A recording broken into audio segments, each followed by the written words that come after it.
It's 29 minutes past 9. We are ready to start the day's proceedings.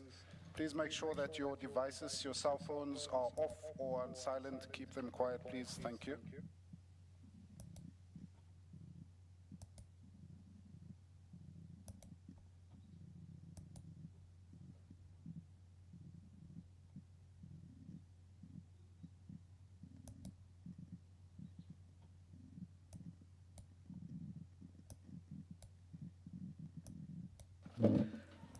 Good morning, Ms. Hassim. May I request that you please place yourself on record? Oh, your mic. Good morning, Chairperson and Commissioners. I'm Advocate Khan, representing General Khan. Good morning, Mr. Khan. Thank you.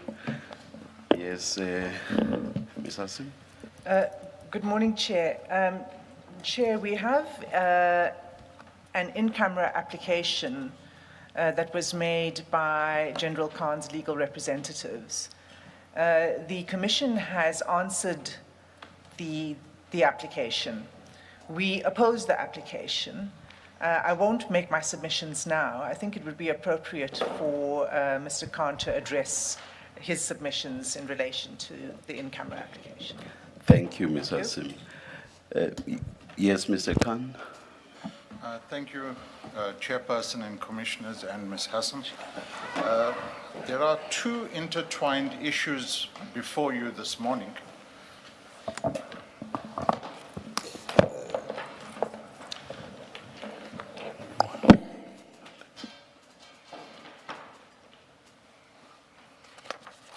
Sorry, Mr. Khan.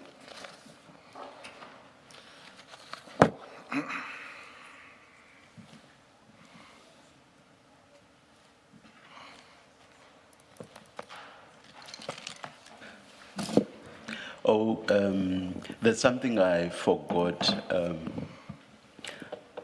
Last night I made an arrangement, I even forgot to tell my co-commissioners, with Ms. Bowe about Mr. Nku, that we would formally postpone the hearing of his testimony to tomorrow. I assume, I see I have a laptop here. Ms. Bowe?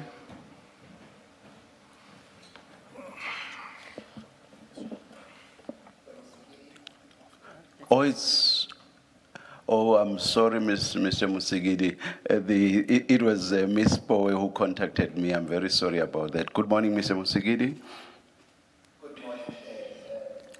The arrangement is in order, Chair. He's here. Good morning, Mr. Nku. Good morning, Chair. Yes, Mr. Musigidi. Chair will remember that Mr. Nku's testimony was stood down to resume either today or tomorrow. Chair, I wish to report that we are still finalizing Mr. Nku's statement, so we will be in consultation today. And what we are seeking, Chair, is that you stand down his testimony to tomorrow morning. Then we can resume with his evidence then, Chair. Thank you. Mr. Nku, the hearing of your testimony is postponed to tomorrow. Tomorrow, the 2nd of July, 2026. Do you understand, Mr. Nku? Thank you, Chair. I do understand. So you will have to be here tomorrow before 9:30. We will start at 9:30. Understood? Yes, Chair. Thank you very much. Thank you very much. Thank you. Thank you, Chair.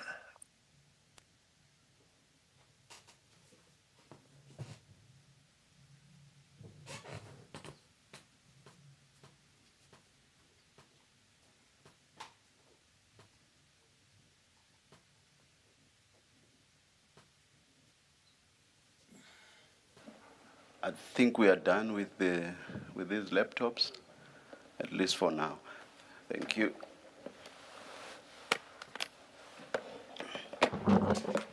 Yes, Mr. Khan. Thank you, Chairpersons and Commissioners, Ms. Hassan. There are two issues presenting themselves before you this morning for consideration. The one issue as formulated by the evidence leaders is the question of the in-camera application. And the second issue, while distinct and pertinent, is intertwined to the first issue. The evidence leaders have indicated that notwithstanding the current circumstances in relation to General Khan, they wish to lead their evidence today due to time constraints. I'm going to address both these issues, if I may. Just very, very quick, is it today? The leading of the evidence, will that be today? I understood we are hearing the evidence of some other witness today. Chair, there is another witness who's scheduled, the in-camera witness L, this afternoon. Yes. So the directions we would seek would be for the chair to allocate a date to us. And with regard to the current schedule, I think that the soonest time you could hear me on General Khan's evidence is Friday, since we've just postponed Mr. Nku to tomorrow. Yes. Thank you. So if you could make your submissions on the basis that what the evidence leaders are indicating is Friday, Mr. Khan. Thank you very much, Thank you, Chairperson. thank you. This is the first that I hear of this change. It might have an impact on what I intend saying to you, because I might want to interact with Ms. Hassam and try and get some direction, and if necessary, postpone what I wanted to say to Friday morning. It will be a short address, but I might be able to clarify issues in advance with her, thereby saving the Commission some time. The first issue can be disposed of this morning, and it emanates from paragraph 10 of the opposing affidavit that was filed, was it yesterday? Yes. I'll just read the relevant portion in the evidence leaders say the following. The evidence leaders accordingly invite General Khan and his attorneys to reformulate a better focused application having regard to the issues raised in the answering affidavit. Without going into the details of what and what may not be reformulated and what the concerns are, I accept the invitation and we'll do that, given the circumstances that we find ourselves in and the urgency with which the in-camera application was brought. So that disposes of the first issue. As regards the second issue,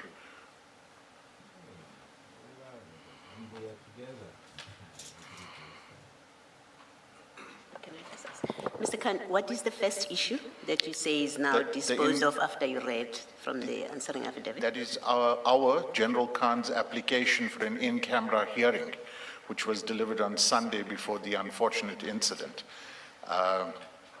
So the evidence leaders yesterday delivered an opposing affidavit, but it is a qualified opposing affidavit where they concede that there are potentially certain matters that may be sensitive and requiring considerations of in-camera application.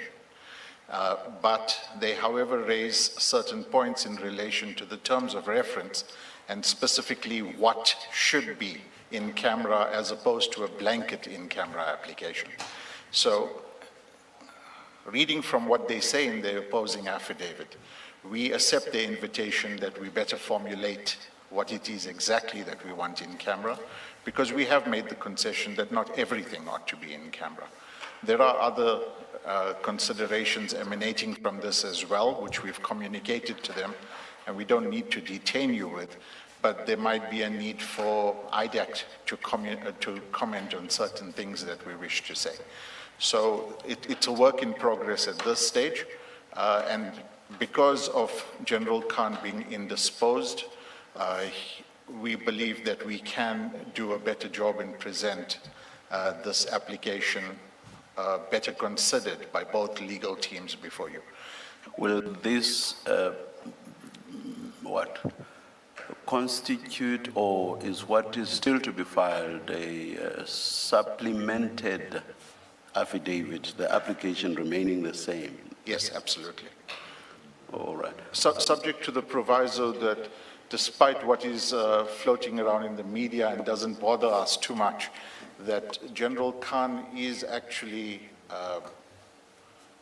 unconscious, sedated, and we haven't been able to get access to him for purposes of further instructions in relation to this. So obviously, the supplementary affidavit will arrive as and when we are able to present it.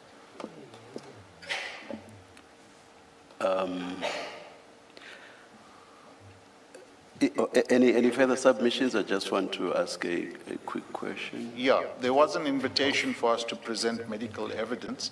We have now received the J88, which we will immediately make available to our colleagues. And there is a request. There is a request by the family members.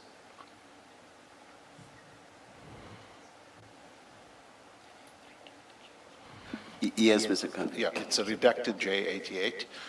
There is a request by the family members that I invite, given what is being said in the media and in the social media, and the concerns raised by the police, there's allegations that this is a contrived shooting, etc., and that General Khan is in fact lying relaxed in hospital eating jelly, that we invite the commission, the chairperson and or the further commissioners to have access to him in hospital and to speak to his medical attendants and verify and satisfy yourself that he is in fact in an extremely critical situation as set out in the J88. Morning, Mr. Khan. Good morning, Commissioner. It's just not clear to me what you want us to do with the current application. Do you want it to be postponed sine die while you supplement? Absolutely. And the idea, as I understand it, is that you are going to specify what you are referring to in prayer 2, because as it currently stands, it's too wide. So the idea is that you will specify it in line with the invitation in paragraph 10 of the answering affidavit. Absolutely, it's that. So the current application as it stands will be postponed sine die. Correct. And then the second issue, it doesn't affect this application because the application was about Mr. Khan himself giving evidence in camera and not what the evidence leaders intend to do on Friday. But you say you need time to discuss with Advocate Hassim so that you have clarity in terms of what is it exactly they intend to do on Friday. Yes. Have I understood you correctly? Yes, if we are able to come to some agreement on what happens on Friday, great. But if we're not, then we would like to obviously address you further on Friday morning as to how the procedure unfolds. All right. Thank you. By when will this, let me just loosely call it a supplement, by when will that be filed? Chairperson, Advocate Khan, as I've indicated, is... General Khan. General. Sorry. This... I noticed yesterday that the media indicated that I'm General Khan's younger brother, which I'm not. So, yes, General Khan. Both my attorney and I have had access to General Khan. He's not verbal at the moment. He's sedated. He's got tubes coming out of his mouth, abdomen. His doctors have restrained the number of visitors that he may receive. I've brought photographic evidence for the commissioners. And again, we invite the commissioners to attend at his hospital to satisfy yourselves as to his condition. He's certainly not a person who's lying in bed, awake, enjoying his hospitalization and able to give us instructions. So briefly to answer your question, I cannot commit to when this supplementary affidavit will become available. Of course, this supplementary affidavit talks to his ability to testify. So if he's unable to testify, he's most certain, well, if he's unable to commission a supplementary affidavit, he's most certainly unable to testify. So they go hand in hand.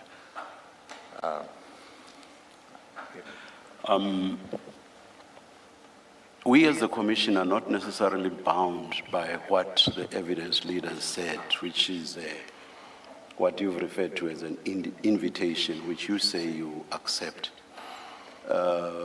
Nothing stops us if we were so minded. I'm not saying that we are, but nothing stops us from dismissing the application outright on the basis, for example, of vagueness. And I must tell you outright that I feel that the application is very vague. For example, I have no idea altogether whether what General Khan is asking for is only for evidence relating to the Aeroton bust to be aired publicly. So I don't know whether that is what he is saying. All that can be heard publicly is Aeroton and nothing more. If that is the case, the affidavit does not explain why everything else is out of bounds in terms of being aired publicly. There's nothing there altogether. For example, let's take what is contained, just one example, the communications between General Khan and Mr. Sayed. Let me not get into the detail of what those say. You know what they say, and they are out there in the public domain. But the point is, looking at those, at face value, those appear to be private communications between Mr. Sayed and General Khan, without an explanation as to why those raise security or intelligence issues or confidential issues. I'm completely at a loss. I'm completely in the dark. So, one, perhaps you should answer the question whether indeed the application is suggesting that all that may be heard publicly is the Aeroton bust. Is that so or not? No, it is not so. Then So- what more than may be heard publicly? Yes. So, of course, Chairperson, the application must be viewed in its correct context. And part of the context, and I do not wish to detain you more than is necessary, part of the context is that as late as last week, we received something like 370,000 line items of WhatsApp messages. Yes. The evidence leaders in their affidavit seem to intimate, well, it's your WhatsApp messages, you should know about it. There are considerations such as the authenticity of the messages, whether they are altered, we don't know, whether they have been, whether the chain of command has been retained, we don't know. We've invited access, and these are all the events before Sunday night. We've invited supervised access to the devices. That has not been forthcoming. So we have considerations, and my attorney's done a calculation, surprisingly, that if we were to spend 10 seconds reading each WhatsApp message, it'll take us about 200 days to get through all of them. So in that light, we ask for the indulgence that we have the opportunity, and the evidence leaders have, for all intents and purposes, acknowledged this, that we be given the opportunity in the fullness of time to better formulate this application and to allow us the opportunity to place full information before the Commission. Suffice to say, as late as this weekend, we received another 11,000 pages of bank statements with the explanation that, well, it's your bank statement, you should know what's in it. We, of course, need to go through this, and because we are now hamstrung, there is an amount of delay. We asked the Commission, and correctly so you have pointed out, that you are not bound by what the evidence leaders say. We ask you for that indulgence, given the extraordinary circumstances that we are faced with presently. We hope to be able to move matters forward and to better present ourselves before you. And it's simply an indulgence at this point in time. What you are addressing now, with the exception of the bank statements about which I've not seen anything in writing, but the rest of what you say, the number of texts, the thousands or even hundreds of thousands of texts, the thousands of pages and so on, if I understood the application correctly, you raised those issues in the context of seeking condonation for the lateness of the application. That has nothing to do with the question that I asked, which is, what is confidential or relates to state security, relates to intelligence? What is it in the application? You have detailed all of the things that you have detailed, and none of that addresses the question that I put to you. I hope you understand. Also, and of importance is that even if you complain about this material that you say was delivered late, General Khan, through your assistance, I assume, has brought an application for an in-camera hearing, stating, as a matter of fact, he doesn't say there's a whole lot of material or stuff that's still outstanding. He has come to this commission asking for an in-camera hearing on the basis of state security, confidentiality, intelligence matters, investigative ways by the intelligence operatives, all of which should not be aired publicly. So he took himself or understood himself to have facts to come to this commission. That has nothing to do with the material you have just placed before us. Because if that was the issue, then he would not have been ready to bring the application. So my point about the application being vague stands. Yes. And you would have you have to respond to that if you wish to. Please Thank you. do. So, Chairperson, you will note that this application was brought at a late stage on Sunday evening, whilst all these events were unfolding. But to answer your question, General Khan is not here to testify today, and the commissioners have to unpack what is in the current application. There is room to breathe, to fix up what is currently a lacuna in the application, and I concede that before you. If you were to close the door without offering us a better opportunity in this. But at the very least, Mr. Khan, you should be able to explain the basis on which the application was brought in the first place. Yes. So, for example, the application in so many words refers to the relationship between General Khan and Mr. Syed, and I think it's the only example it actually touches on. I may be wrong. So it does refer to that, and all it does is to talk about context and how the intelligence system bears relevance to that relationship. But are we to take General Khan on his word on that? We cannot. We cannot grant the application on his word. There's some context. What context? There's some bearing. What bearing? We are completely in the dark. We cannot grant an application like that. So it's on that basis that I say, why did General Khan come before us? At that stage, he was well. He had not been shot. And by the way, let me place it on record that the Commission has in so many words expressed its words. And condolences. Thank you, Commissioner. I've only heard but I'm a third language English speaker. I've only heard condolences used in the context of someone who has passed on. I'm not saying it's not used in the context in which you are using it.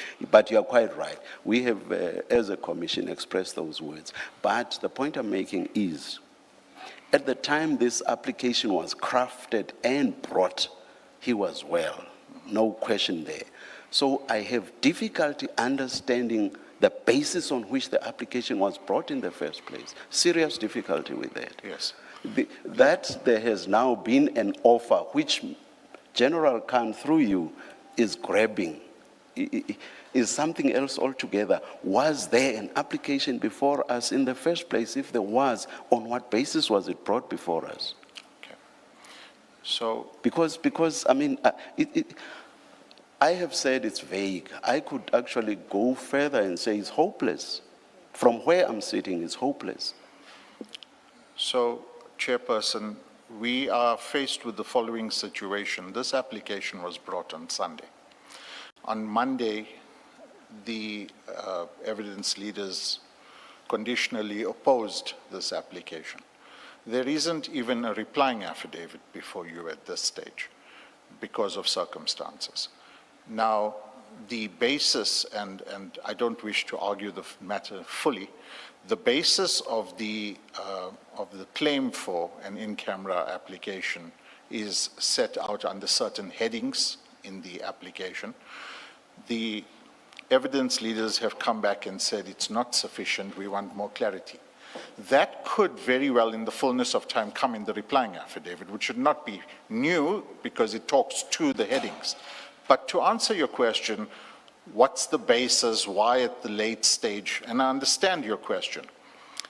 This matter has been unfolding for some time. It is on the back of further evidence that is being presented at the Commission. There are circumstances that are set out in the affidavits in the High Court application. So there are a lot of moving parts in this matter that remain moving. One may look in the crystal ball and say, yes, you should have brought this application at an earlier stage. One may criticize the legal team, but the reality of the matter is that we have... I am not raising any of those. I'm raising a different point, but please continue with your response. I am submitting to you, Chairperson and Commissioners, that there would be no prejudice or harm affording this application to become ripe and then considering it as opposed to dismissing it summarily at this stage without a replying affidavit and without a full opportunity to place more information before the Commission. So it's an indulgence that we seek. Your powers are wide, and there we find ourselves. So do I understand you to be saying you have no answer to my question? Because even up to this point, you have not answered my question. Do I understand you to be saying you have no answer and that perhaps everything will become clearer once what you call a replying affidavit has been filed? But as to the basis of bringing the application that is now before us, you are not able to give an answer to the question that I asked. I did not hear a direct answer to that question. I've heard everything else you have said in this regard. May I have an opportunity? Yes.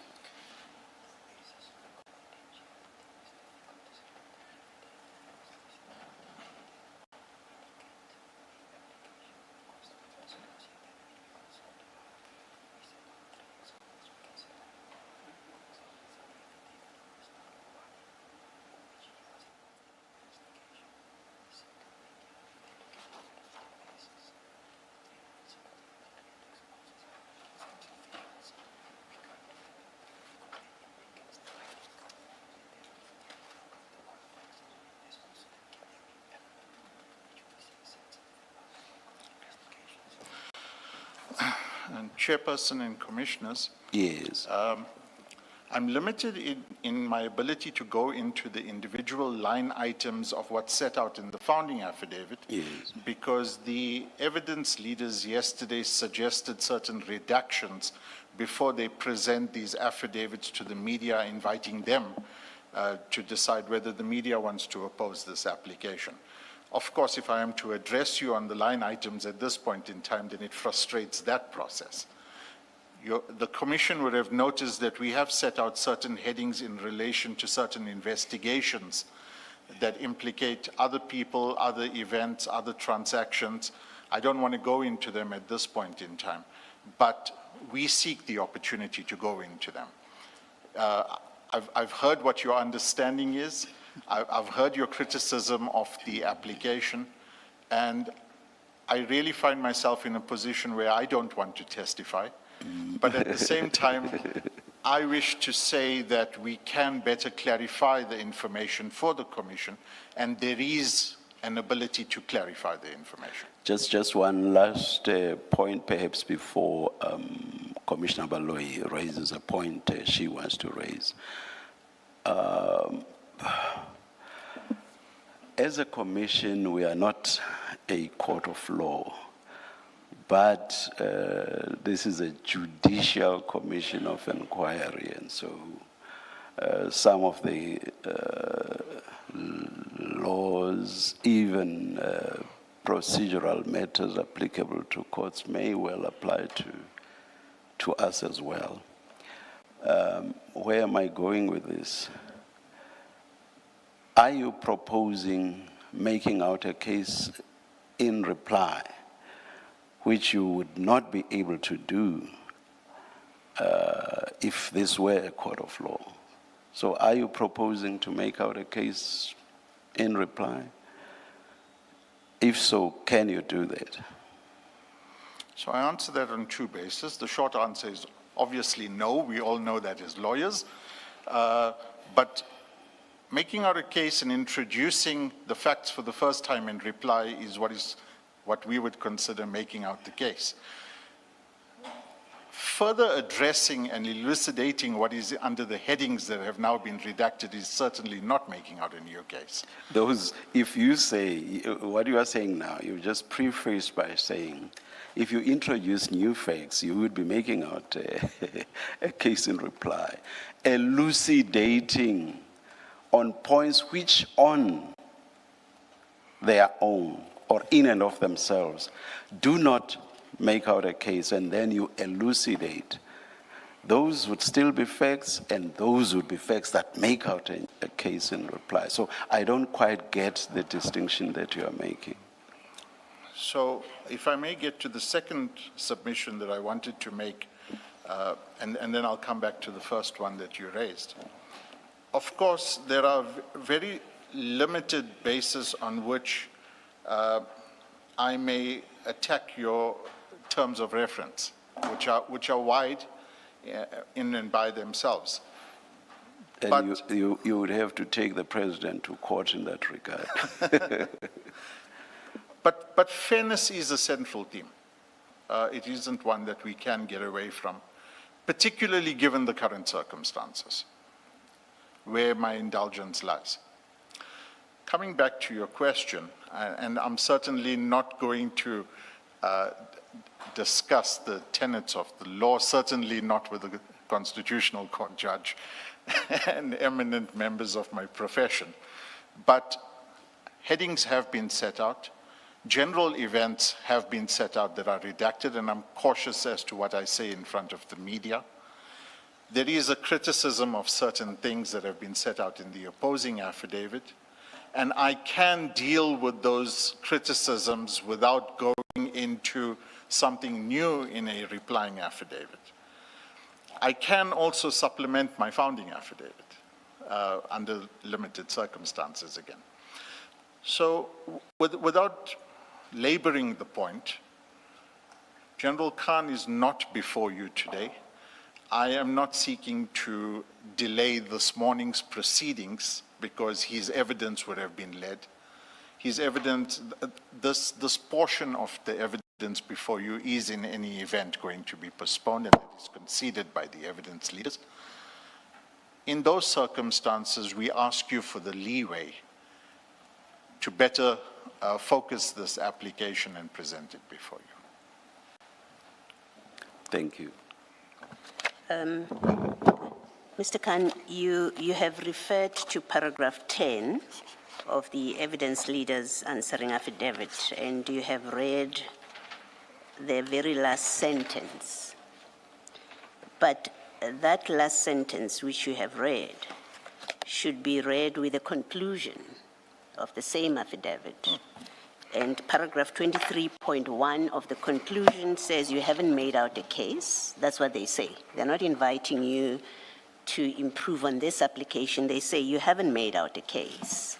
And then 23.2, they say bring a new application for in camera. That's what they say. So it's not an invitation at paragraph 10 that you should now improve on this application as in supplement or reply.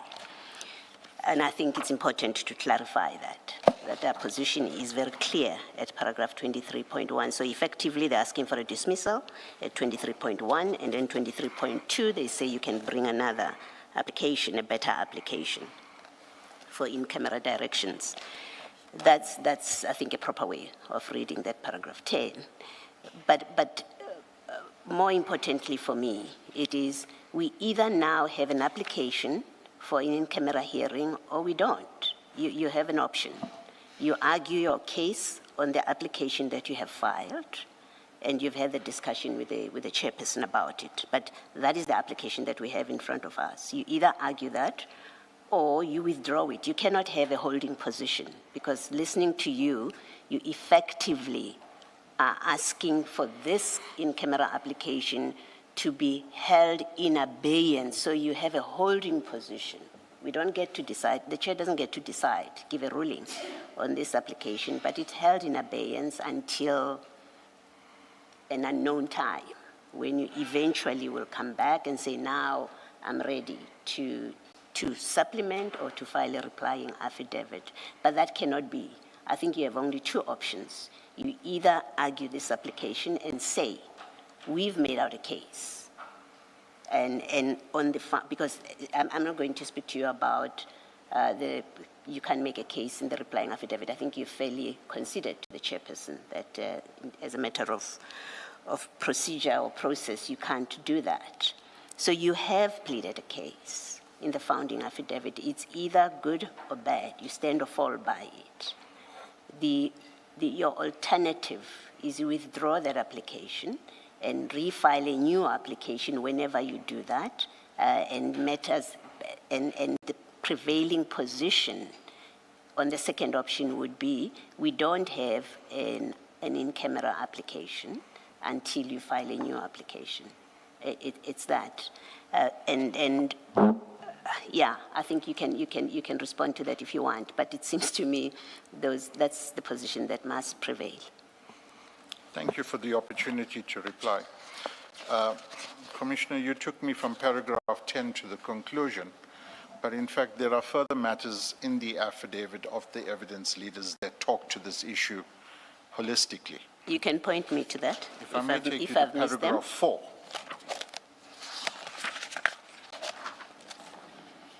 Yes. Paragraph 4 is not an unqualified opposition. They say so, it's a qualified opposition, but more importantly, the concession is already made by the evidence leaders in paragraph 4 that some of General Khan's evidence may very well be held in camera. Yes, no, that's not my debate with you. Yeah. What I'm saying to you is read the conclusion. The conclusion is clear that on what the evidence leaders are saying is on this application, you haven't made out a case to be heard in camera. They may hold the view that some of it, some of what he may well be testifying to, given what they know now, because investigations have been done, certain evidence has been collected. So the evidence leaders may well hold that position, that there is some evidence that's going to have to be in camera. But on this application, as it stands, you haven't made out a case. That's why they invite you to reformulate. You can't ignore 23.2, because that will be selective reading. You can't ignore it. In 23.2, they say you have to make a new application, now dealing with what it is that you identify as in camera. And my proposition to you, what I'm saying to you is, until there is a new application, we have to decide this application, or you withdraw this application and then bring a new application, because that's the invitation they're making to you. I'm in agreement with you that we cannot read this affidavit as a compartment, and we've got to read it holistically. And you refer me to one portion in addition to paragraph 10. I say that read holistically, the concession is fairly made by the evidence leaders in paragraph 4 and paragraph 5 of their affidavit, where they concede that certain portions of his evidence may have to be led in camera. And they then concede in paragraph 5, the evidence leaders do not dispute that genuinely sensitive information may be appropriately protected. Now, what Commissioner puts to me is an election. Elect whether you are proceeding or elect if you're withdrawing. Yes. And I say to the Honorable Commissioner that I do not have a replying affidavit. Presently, I do not have a client that can instruct me further. And I'm asking for an indulgence to get back to the drawing board with my client if and when he becomes available, so that I may better then address the concerns that have been raised by the evidence leaders. I ask that you not close that door on me, given the circumstances, and they are extenuating circumstances. So allow me the opportunity, whether at that stage to withdraw and bring a new application, or at that stage to fairly concede what the evidence leaders want. But at this stage, because of the events of Sunday night, I sit before you with no replying affidavit and without a client able to say to me, do X, Y, and Z. Now, when I'm put to that election that I must withdraw this application without a mandate, I'm then on thin ice. Yes. Why would it be to close the door to you if this application is decided on what we have in front of us? Why would that preclude you, or how would that preclude you from bringing a new application as invited by the evidence leaders? The way in which I understand what is said by the evidence leaders, holistically in the affidavit, is come to us, come engage with us, whether it is by affidavit or in person, and let's talk about and discuss what ought to be in camera, because the concession is fairly made that some matters potentially ought to be in camera. I hear you saying, well, why can't that process unfold later and this application be dismissed? My answer to that is one does not seek a duplication of processes before you. One also doesn't wish to create the impression that an in-camera application has been abandoned on the merits of it. And we are live to what is happening both inside and outside this commission. Yeah, no, Mr. Khan, you can't be asking us to make rulings on the basis of what's happening outside the commission. We've got papers in front of us. Yes. Before the incident of Sunday, you prepared an application and you were satisfied this meets the requirements for an in-camera application. You must have been convinced that you will succeed, right? Otherwise, you wouldn't have filed the kind of affidavit that you have filed. So you were confident, you and General Khan, before Sunday, were confident you've made out a case for an in-camera hearing.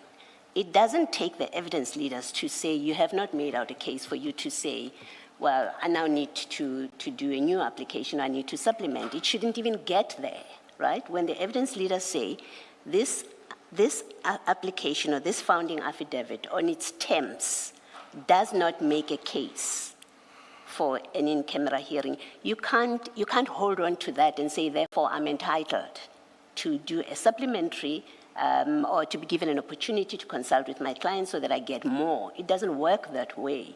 You stand and fall by your founding affidavit, and as you concede in your replying affidavit, you don't make a case. In ordinary circumstances, you would have been only allowed to introduce new matter that you couldn't have anticipated that comes out of the answering affidavit. Then you would deal it in the replying affidavit. That's not that kind of situation here. What we have here is you have pleaded certain headings.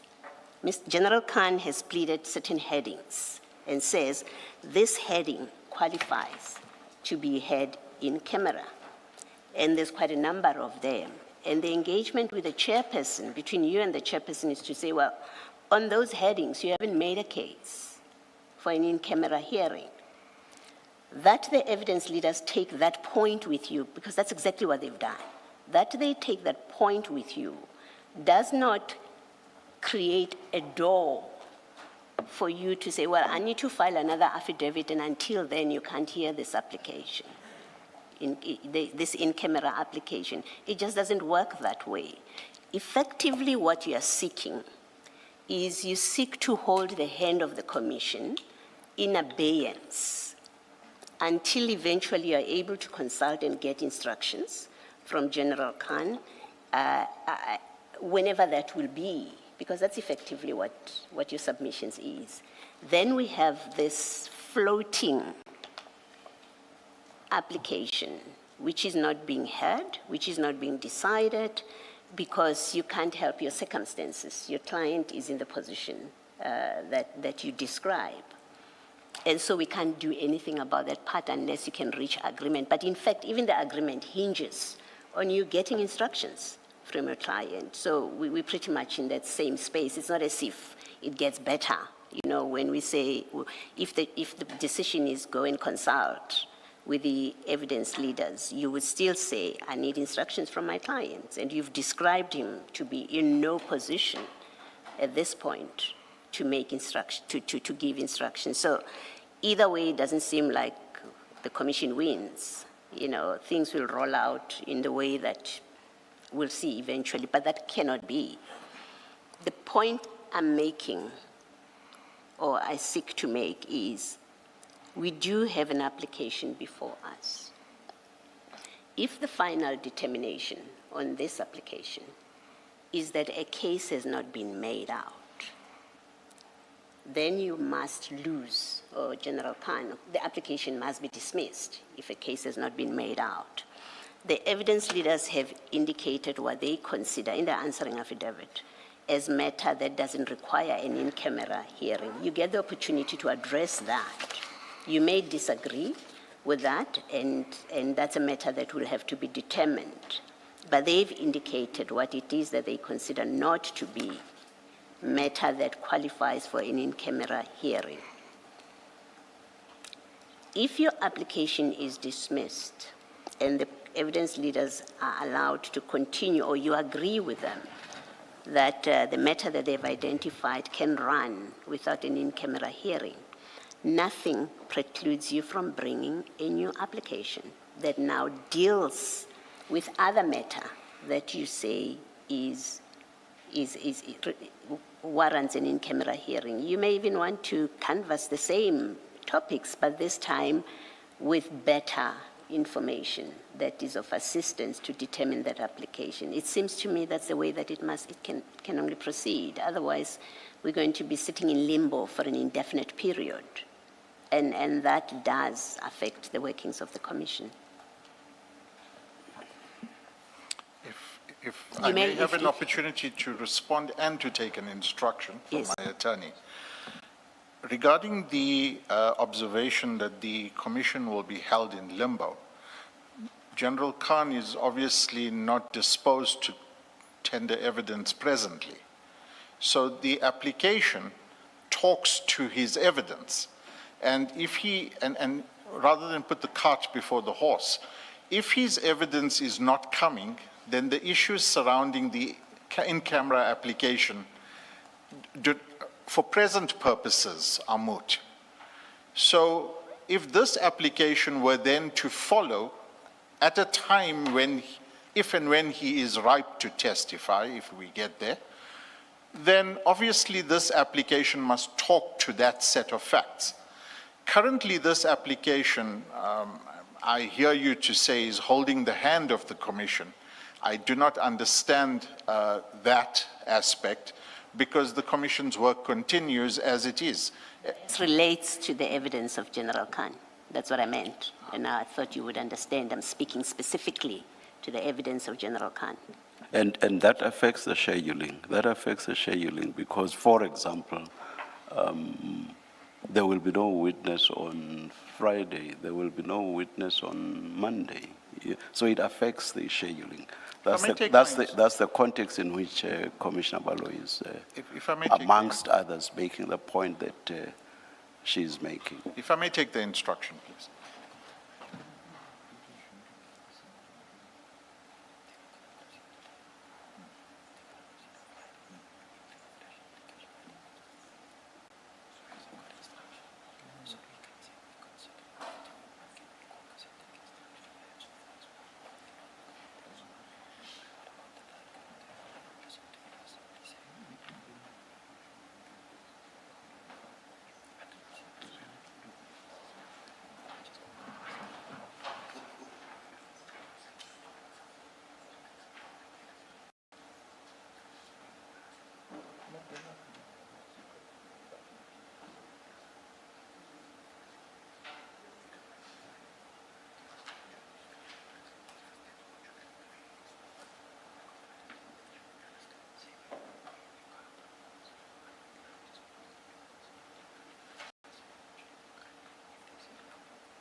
Thank you for the opportunity, Chairperson and Commissioners. Our position is that we don't wish to hamstring the work of the Commission. As regards the evidence of General Khan and what is to unfold, we're told by the evidence leader at this point in time that they will be addressing you on Friday morning. May I have the opportunity till Friday morning to consider my position and then communicate and engage with them? It might very well be that we can limit issues with them, and then we report back to you on Friday morning. Mr. Khan, if we were in motion court, you would be asking a judge to remove your matter from the roll because the judge would have raised difficulties with your application, and you would be aware that if you were to proceed, it's likely to be dismissed. So, the mic is, yeah. So, that's where you find yourself, and speaking for myself, I understand your difficulty because you are counsel.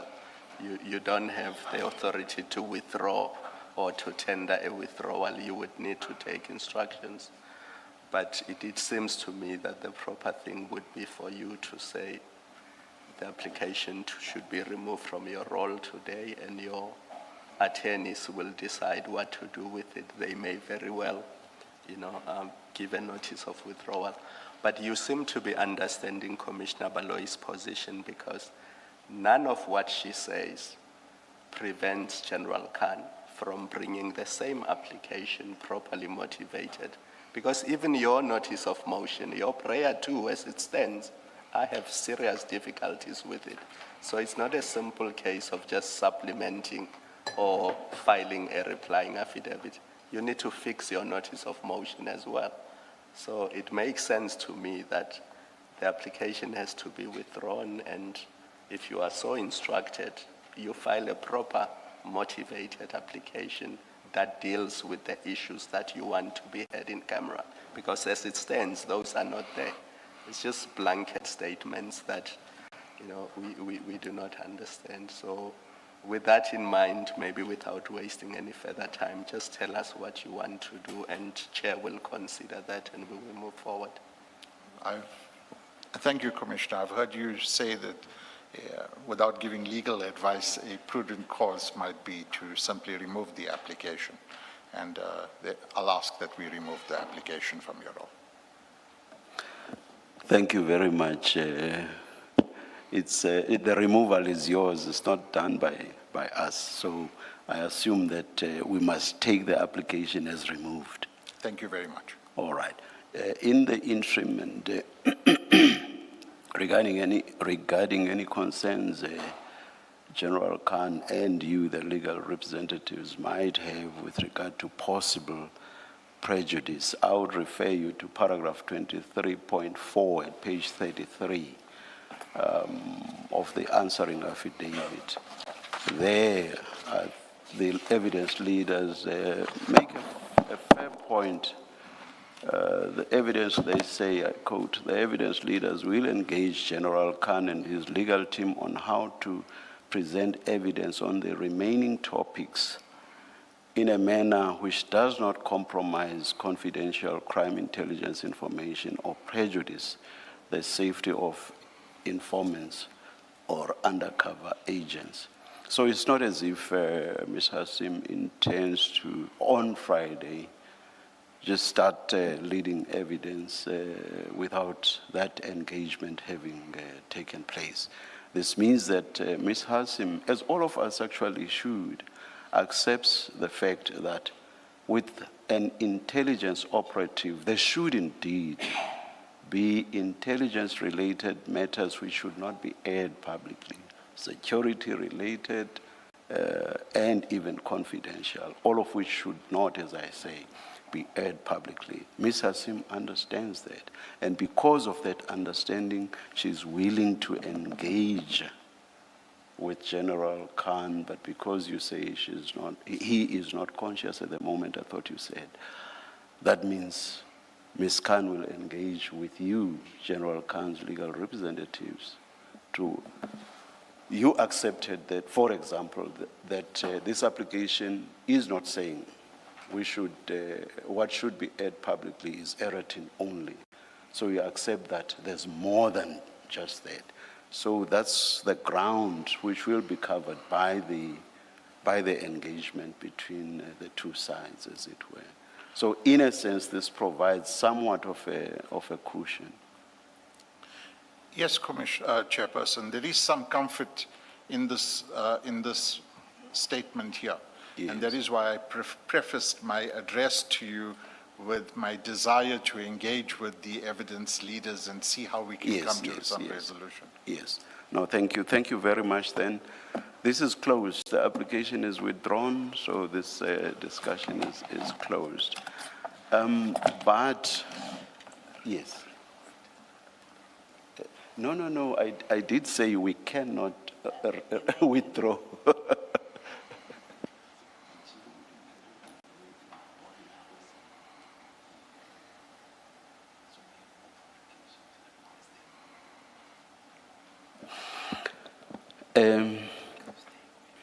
There's an issue or two that I wish to address, Mr. Khan. Up to today, we have never had to follow, interact with, pronounce on, or engage with issues that are out there in the media. But this time around, I do wish to raise issues that were in the media. Here's the background. Our spokesperson, Mr. Jeremy Michaels, picked up an interview that was conducted by Ms. Zianda Ngobo, and she was interviewing you. Our spokesperson was quite concerned by some of the things that you said, and he suggested to the commission that a media statement should be issued addressing those issues that concerned him. After discussion within the commission, the view taken was that rather these issues should be raised here in open session with you. I will commence to do just that. At what time did General Khan serve his papers on the commission? On it was Sunday night, was it not? That's correct. At what time? My attorney is checking right now. It is at 4 minutes past 11 on Sunday night, Chair. 4 minutes past 11, yes. And at what time is General Khan supposed to have been shot? If I may.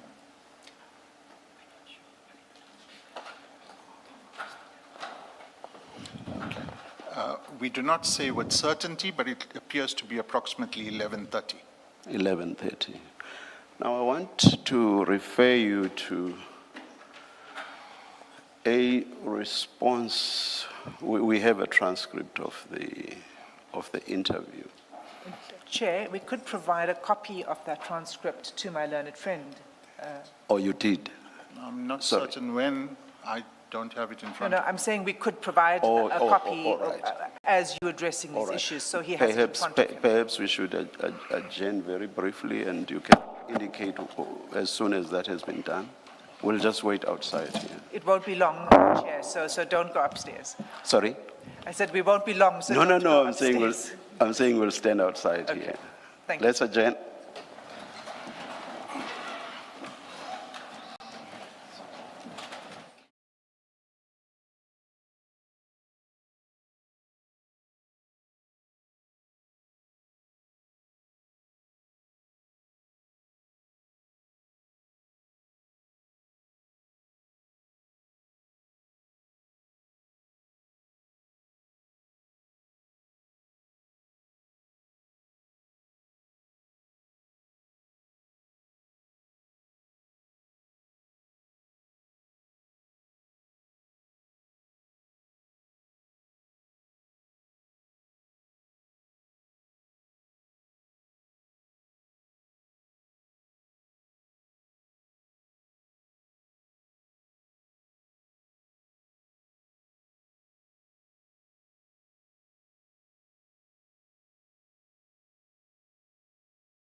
Well, the last question I asked was what time General Khan was shot, or is supposed to have been shot. You said around 11:30. Was it not, in fact, earlier than that? Chairperson, I have not spoken with the police, neither have I seen any of their investigations. You will remember that I bent over to my attorney and asked him, and that is what was communicated to me. So, oh my God, independently, I'm unable to answer that question. Somebody took my laptop and my copy of the transcript. Oh gosh. Yeah. But before we stand down waiting for my laptop, you may counter this if you want to end, indeed, as you are free to, or at liberty to. I have here something posted by Mr. Bule Lichwidi Jones of ENCA on X. I assume that a tweet is still a tweet, it's not an X, even though the platform is now X. And it says, at ENCA, and then arrived on the scene around 23:18. The incident happened just after 2300 hours, we are told. But what's important is he's already there. He's there at 23:18, so obviously before past. And he says he's told that the incident happened at 2300 hours. Would you have a basis for saying that that is not so? No, I was not at the scene. I was informed much later, and I did not arrive at the scene. No, I'm asking a different question. I don't have a basis. You would not be able to say that is not correct. I'm not able to. You are not able to say so. All right. Now, here's my difficulty. You suggest in the interview, you mentioned the unfortunate death, obviously there, even though you don't mention the name, it's obviously a reference to witness D or Mr. Marius van der Merwe. You say a witness that testified at the commission has passed on, and you then mention the fact that the application was served, and then you suggest that there is or must be a leak within the commission. Everything looked at in context, you are suggesting that General Khan may well have been shot as a result of that leak.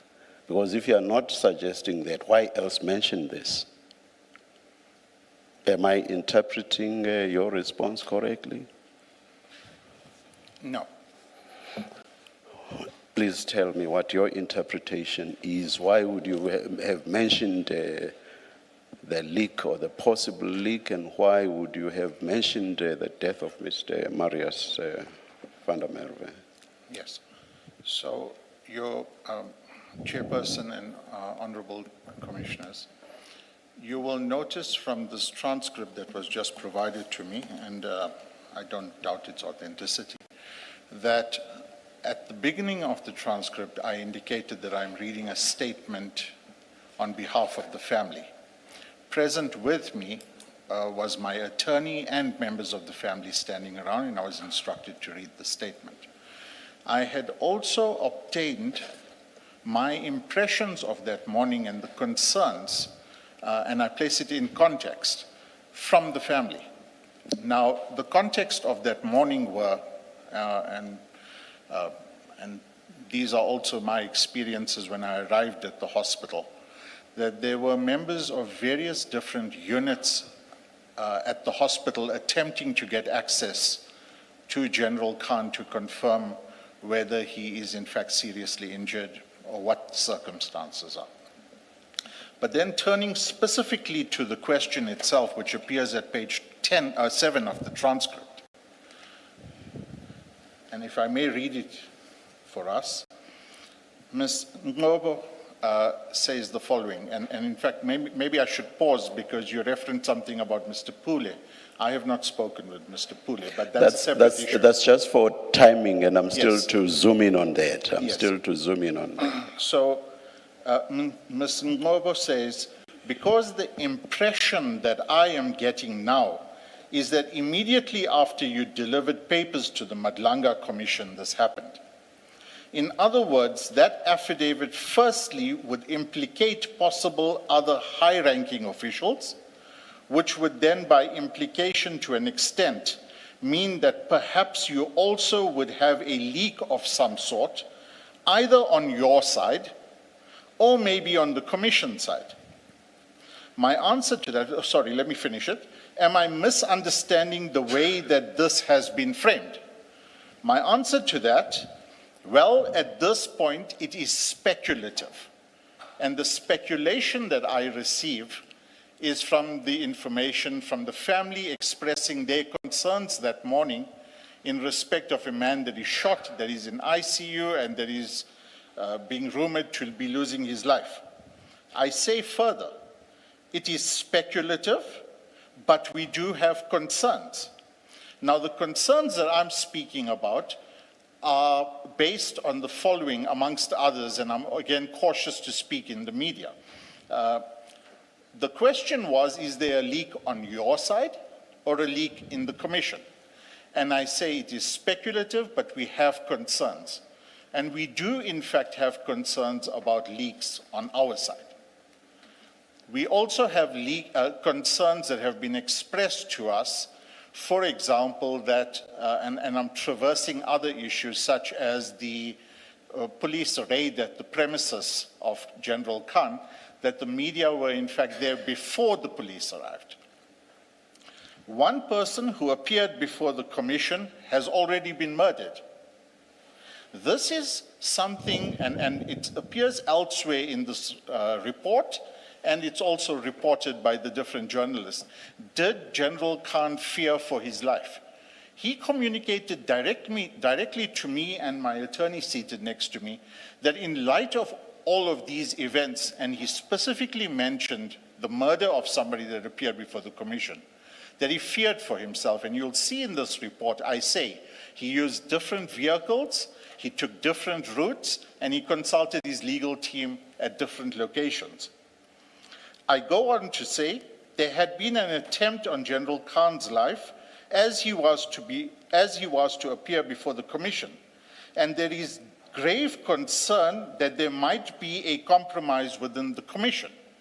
General Khan had expressed to my attorney and myself that in fact his team was the unit that did the security services for the Commission itself. Now, this is not to say, and I say this unqualifiedly, that this is not to say that there is a leak within the commissioners, within the evidence leaders, but there are police officers involved in these incidences that General Khan was concerned about. And that concern was carried over by his family to the police trying to get access to him on the morning of the incident. But lastly, I say, and I qualify this, but at this stage it is speculative, it is speculated by the family, if that assists, Commissioner.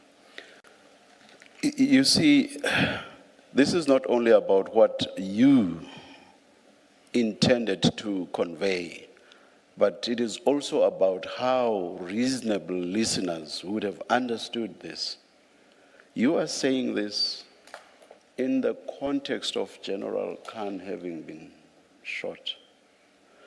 And in that context, you mention leaks or compromise. Or what did you mean by compromise? I understood it and I believe myself to be a reasonable listener, I understood you to be referring to leaks from or by the Commission. Absolutely not. And I also understood that to go back to the context in which General Khan was shot. So all of that, when you look at it holistically, it suggests that we served the Commission late last night. He gets shot after service of the documents, and there are leaks within the Commission. When you look at the totality of all that, it does suggest, or it may reasonably suggest to a reasonable listener, that you are basically saying that as a result of the leak, General Khan, or rather, General Khan may well have been shot as a result of the leak from the Commission. That would, or that's a possible way in which a reasonable listener would have understood what you said. May I reply? Yes. I unqualifiedly, before you and the media, say that that is not my instructions, and that is most certainly not what I intended to communicate to the media with my attorney and family members of General Khan present. Thank you. May I say this then? If you are ever to make media briefings again, be careful of what you say and don't say anything that may tend to impugn the integrity of this commission. You should be very careful about that. I note what you say. Are you within what's colloquially referred to as the organized bar, or are you a so-called independent? Organized bar. Organized bar. Well, as I know them, having been a member of the so-called organized bar for many, many years, there was, I'm not saying there should still be, because even within the bar sometimes there may be disagreement, but there was a rule that said members of the bar can only go out to the media, be interviewed, and make statements to the media after having received permission from their bar.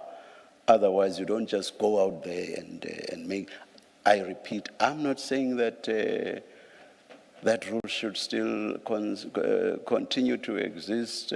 Perhaps some might even say, does that not infringe the right to freedom of expression, and so on and so on. But the point I make is, if that rule still exists, and without it having been removed from the rules of the so-called organized bar, I wonder whether you got the permission, or if you didn't, what your basis for engaging in this in the first place was. But anyway, that's not for me. I'm just stating that that's how, as someone who once was a practitioner, that's how I know the rules to have been. I don't know if they still are. Anyway, you have said that that was not your intention, and I've already admonished you never ever to make statements that may tend to impugn the integrity of the commission. Let me move on to a second issue.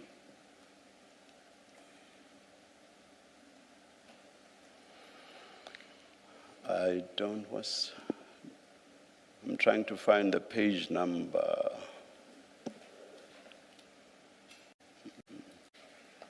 Anyway, let me just read this. You say there has been some contact with the Madlanga Commission, and we understand that they have directed representatives to arrive at the hospital to confirm that General Khan has in fact been shot, or alternatively whether this is something less serious than what it is made out to be. Who is supposed to have given this directive? My attorney is looking for the correspondence right now. All right, all right.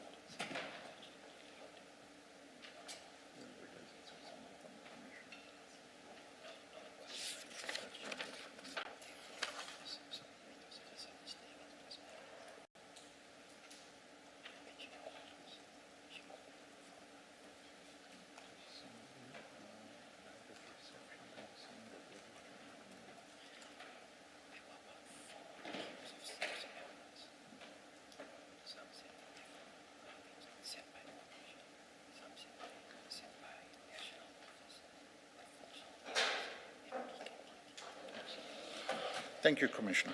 Yes, yes. My attorney has instructed me in relation to this, and of course, the comment that I made is what I was instructed and obtained from my attorney.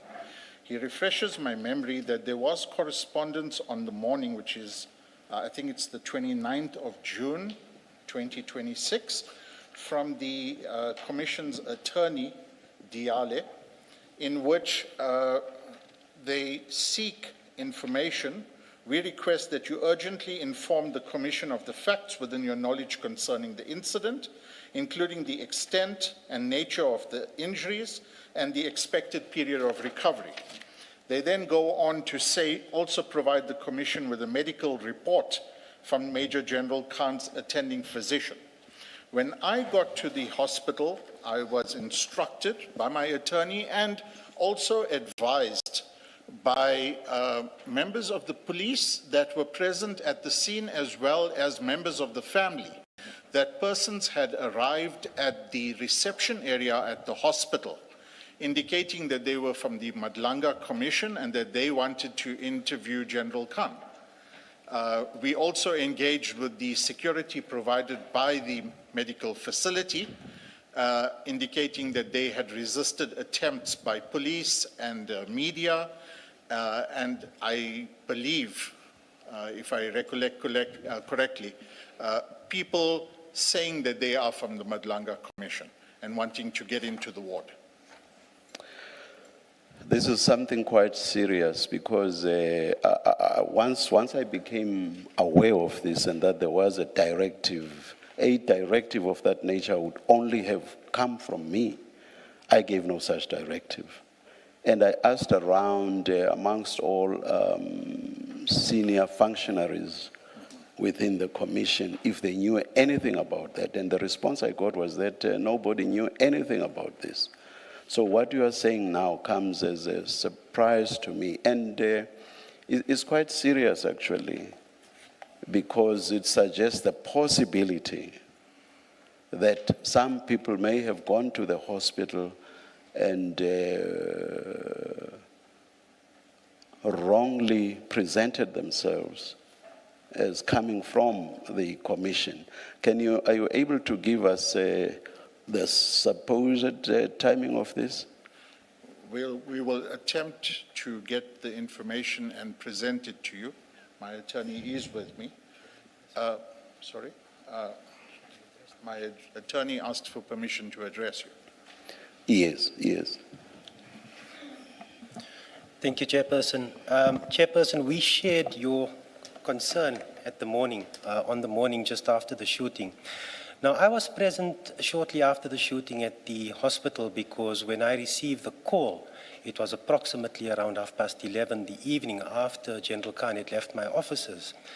We weren't entirely sure that there was in fact a shooting, so I responded to the scene. By the time that I arrived there, General Khan had already been evacuated to Mill Park Hospital. I then made my way there.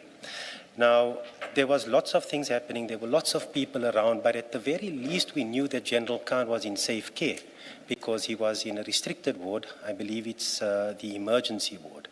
And people are not usually permitted access to come and see the patient except in certain limited circumstances. When I arrived the next morning, that was purely out of concern to come and see the condition of General Khan so that we can anticipate what is going to occur when we come and appear at the Commission today. En route to the hospital, I received several calls, firstly from family members, secondly from hospital management staff, and thirdly from people that I had asked to go and be present because I couldn't make it early enough for lack of sleep. And there was, call it a unified response from all three parties that I had interacted with, that there were many persons claiming to be members of the South African police, some who claimed that they were authorized by the Madlanga Commission to come and determine what General's medical condition was. Our impression from that was that there was an acceptance or perhaps a view that General wasn't in fact shot, and all of this was simply a red herring created or crafted in order to avoid having to testify at the Commission today. There were persons of the police who claimed to be from the PKTT as well. Another faction of police came from DPC. I believe that's the Provincial Commissioner's Office. And there were also policemen from the Norwood Police Station. Now, we are receiving, or we're confronted with this assault of persons demanding that they have an audience and that they be permitted access to General Khan's condition. So we simply put in a blanket policy to say, let hospital management intervene in order to stop all of this, because we need to sort the wheat from the chaff.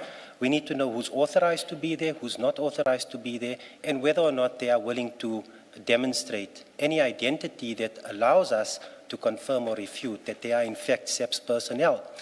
What I'm trying to say, Chair, is that we were unable to determine who was making which allegation, but I can confirm now that there was a party claiming to be police personnel who attended at the hospital and tried to portray that they entered under cover of this Commission's permission to come and determine General Khan's physical state. I think that may satisfy your question, Chair. If there's anything else, I'm happy to remain on the mic. And did you tell Advocate Khan that the people who did this were either police or people who presented themselves as police? Did you tell Advocate Khan that? Well, the message that I had expressed to General Advocate Khan was that we are uncertain who is police and who is not. But one of the parties who claimed to be police said that they are authorized by the Madlanga Commission to be at the hospital, to extract documents, to have access to his medical file, and to physically look at General Khan's physical appearance. For purposes of the transcript, can you please state your full names for the record? Thank you. I'm Mohammed Veli. I'm General Khan's attorney of record in this and other proceedings. Yes, thank you. I must tell you outright that there is no way that I or the Commission would ever send police to go check on anybody who say is in hospital. That just cannot happen. And I would imagine that anybody applying their minds closely and carefully should realize that we would never do that as a Commission. I mean, we have so many functionaries within this Commission, so many. Yes. We have how many evidence leaders now? 9, 8, give or take, evidence leaders, some of them quite senior. We have chief investigator who's assisted by 4 or 5 other investigators. We have our Commission secretary. We have the Commission's spokesperson. I think I've mentioned all the senior functionaries. I hope I have. If we were ever minded to do any such thing, we have never done it before. There's correspondence between the attorneys on the other side. the commission's attorneys indicate what they want to do, for example, which is what happened with another witness who has medical problems. There's that engagement. And even there are instances of hospitalization. The commission has never just pounced on that witness at hospital. It has never happened. So coming back to you, Mr. Khan, I find it very strange that on something so nebulous, you could have gone out to the media and said, you understand, I think that's the word you use, that there's a directive from the commission for people to go check on General Khan, to check on the various aspects that you itemized in that media interview. How you could do that on something so nebulous, it just escapes me altogether. Chair, you would recall Sorry, earlier General, maybe, sorry, Mr. Khan, maybe before you respond, let me add this to this conversation that you made. I think it's important that you clarify it in your response. In fact, in that part of the transcript, you said there has been some contact with the Madlanga Commission. Now, that's not true unless your attorney has been in touch on this topic, because I'm reading at page 8, right at the bottom. You say there has been some contact with the Madlanga Commission, and we understand that they have directed representatives to arrive. A reading of that, in fact, understanding, having followed that interview, it represented that you or your attorney or somebody has spoken to the Commission representatives, and they've understood, and from that, they understand that the Commission intends to send people to go and verify the truthfulness of what was reported in the media. And it is important that you clarify whether there was such a contact with the Commission. My attorney asks to address this. Yes, he may. Yes, Mr. Valley. Thank you, Chair, Madam Commissioner. Yes, indeed. On the morning, while we were trying to clarify the role of the SEPS members that we found at the hospital when we arrived, Ms. Wilsnach, the Commission's attorney, had contacted me telephonically on my mobile phone, and she had indicated that correspondence would be sent addressing the issue. And I think that's what that's the correspondence. That's the correspondence Mr. Khan read from. Correct. All right. Please continue. Thank you. So I can confirm that there was in fact correspondence, or at least a discussion, on the very issue of that morning's occurrences with Ms. Wilsnach and myself. But the context was totally different. It had nothing to do with a directive by the Commission after General Khan had been shot. So to refer to that, yes, to refer to this contact with the Madlanga Commission on something that had happened in the morning, and which had nothing to do whatsoever with the visit to the hospital on the Commission's directive, just doesn't make sense. Because it's all part of the same sentence. Yes. It's all part of the same sentence. We appreciate that, Mr. Chair, but Mr. Chair must also consider from our perspective, we are confronted with these competing versions of various members of SEPS, in essence assaulting us with their justifications to be there and to be made privy to information which is otherwise confidential. And things happened very quickly thereafter.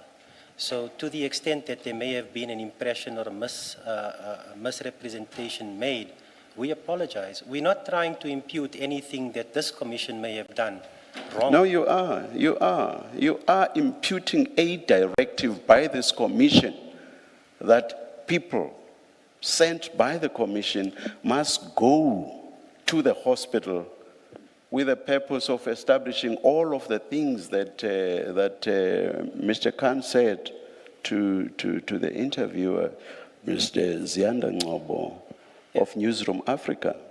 You are imputing something, so please don't even begin to say you are not imputing anything. Please, please. Chair, I'll leave it at that. I will not. Thank you. take it. Thank you. Yes. Thank I will come to you, Ms. Hassim. Yes, Mr. Khan. Thank you, Chair, for the opportunity to clarify. See from what I say. Yes. I had asked a question to which there has been no response. I said, how could you have said this based on the nebulous information that has been placed before us now? How could you have said this publicly for all of South Africa to hear based on this very nebulous information? How could you? Thank you for the opportunity. Chair, you will recall that on the morning, the hospital was full of police from different units, as indicated to you. We are communicating with the family. We are attempting to get information from the doctors. I'm taking instruction from my attorney. And hence I say, we understand that they have been directed, that they have directed representatives. I don't say they have. That is simply the understanding that is conferred upon us.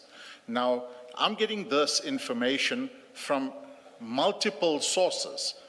The hospital manager, my attorney, the family members. When I was at reception myself waiting to gain entry and I was refused, there were policemen that arrived at reception wanting entry on behalf of the commission. So when I report this, that we understand that they have been directed by the Madlanga Commission, I'm certainly not saying at that point in time that the Madlanga Commission did this. We're saying we understand, and we're getting this information from people that are arriving there. And Chair, you will recall.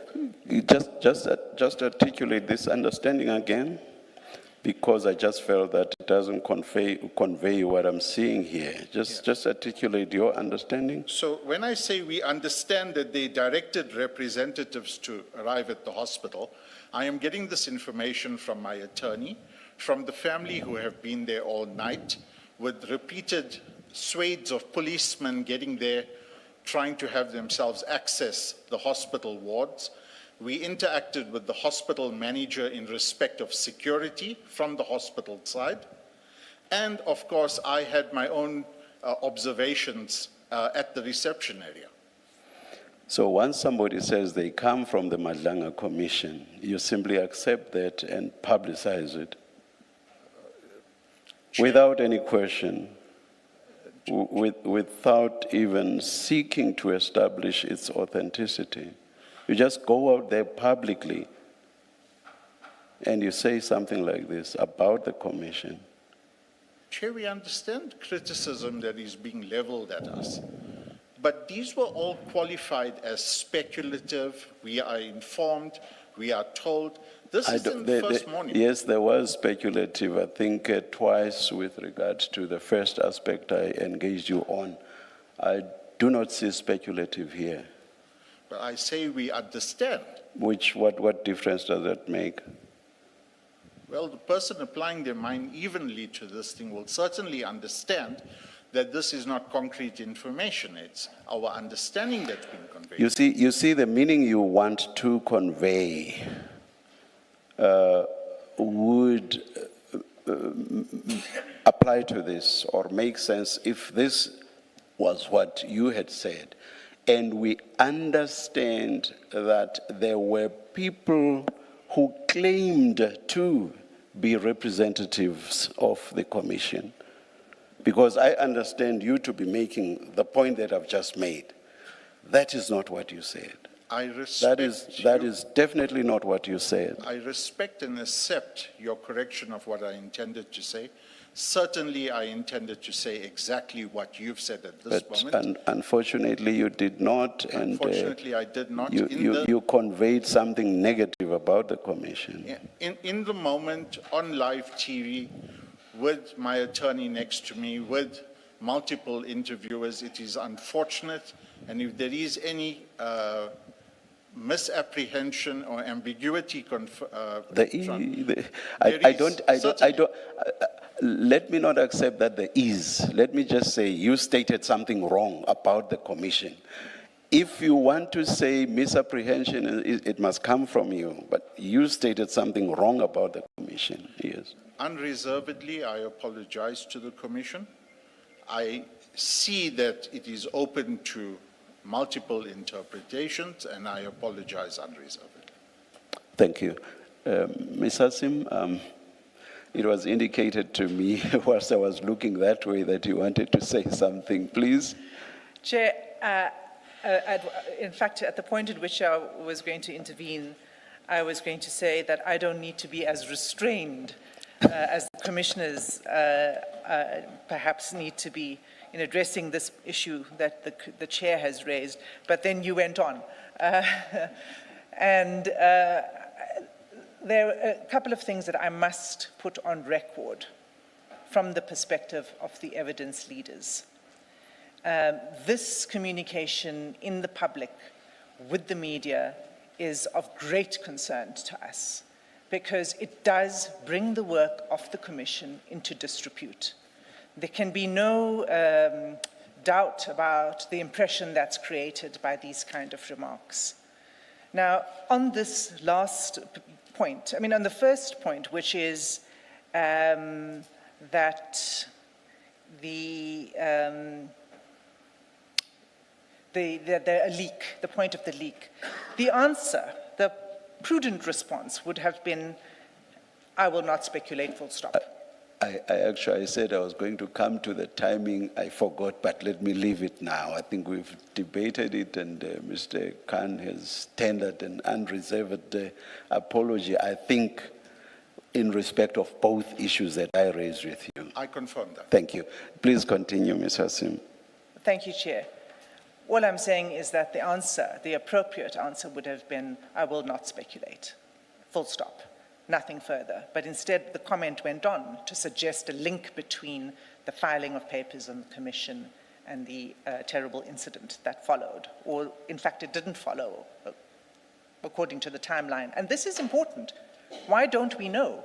Because there's been no formal communication by General Khan's legal representatives with this Commission until we specifically requested it. So on the 29th of June, the letter that my learned friend referred to says the following.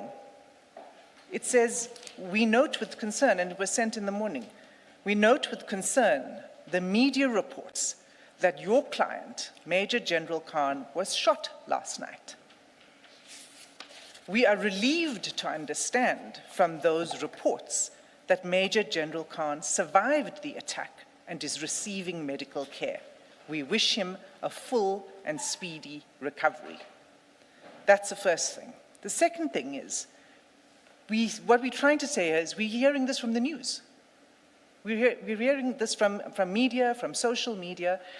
It's not factual information on which we're entitled to simply rely without more, especially since we are engaged and have been engaged with General Khan's legal representatives for some time. Actually, to add to that, as I said earlier, I don't have the page numbers. Mr. Khan says, I will not go to the question, but he says, we await an indication from the Madlanga Commission as to the way forward. So they themselves were choosing to remain supine, just folding their hands and doing nothing. That adds to the point that you are Precisely, making. Chair. That was a point I was going to make, and I'll point to the part of the record that the Chair is referring to, because we cannot rely on media reports in order to understand how we are to move forward on something as, as serious as this. So this is the reason for this communication. One, to express our concern, and two, to get a response on the record what exactly is happening. And so the letter went on to say that in the light of your client's scheduled appearance, this was 2 days before General Khan was due to appear. So the letter says, in light of his scheduled appearance, we request that you urgently inform the Commission of the facts. That's what's in the letter. concerning the incident, the nature of the extent of his injuries, expected period of recovery. It went on to say, please provide a medical report from General Khan's attending physician to address these issues. Not because we doubt anything, but because the appropriate course of action by the legal representatives is to put the Commission in the know. That's why. And we said so. The final paragraph is just, in the letter says, this information is required so that the chair may consider the position and issue such directions as may be appropriate regarding General Khan's scheduled appearance. That was the reason for the request. So the legal representatives were in possession of this letter before my learned friend addressed the media. So that's the first thing. The second thing is, as Mr. Valley has now said, Ms. Wilsnack had contacted him on the morning of the event to alert him to this correspondence. So he had the contact number of Ms. Wilsnack, the attorney for the Commission. Why did he not pick up the phone and seek to verify the claims of the people who were purporting to be representatives of the Madlanga Commission, who were there trying to get access to General Khan? That would have been the appropriate course of action. They didn't do that. Now, which leads me to say that the responses that we are now receiving to the questions that are posed by the chair regarding the content of this media briefing is a convenient, sort of after the fact, opportunistic response to the questions, because now, being faced with it, there's a gloss that's being applied to these answers, because none of this would have happened if what I'm saying had taken place, which is contact the Commission directly. You had the contact number, and you didn't do so. So the last part of the communications in the media briefing is what the chair refers to, and that's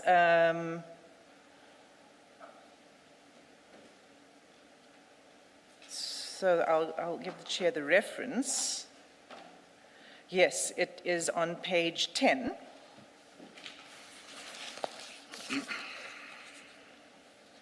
And it's just above line 10. It's line 7, where my learned friend says, well, of course, he was due to appear on Wednesday. We await an indication from the Madlanga Commission as to the way forward. So on what basis was the Madlanga Commission going to be able to provide a way forward? Because there had been no formal communication between the legal representatives and the Commission's representatives. So I just wanted to make that clear, Chair. And certainly from the side of the evidence leaders and the legal team, there were no such instructions regarding any visits or any sort of directives to check on the physical condition of General Khan. One last point I wish to make in regard to this media statement.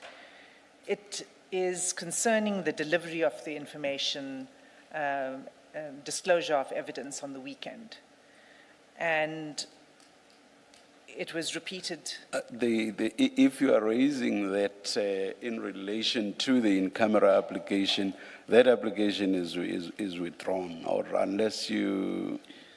Sorry, Chair. It's not just about the in-camera application, because if it was raised in relation only to the in-camera application, yes. Well, actually, I didn't even address it because I haven't responded to my but it's withdrawn. Yes. But this was made in the public. This was a media statement that seeks to convey an impression that there is unfair practices that are taking place in the Commission, by the legal team, by the evidence leaders whatsoever in relation to General Khan. And that is incorrect, and it can't be allowed to stand. It is true that there was a volume of material that was provided to General Khan on the weekend.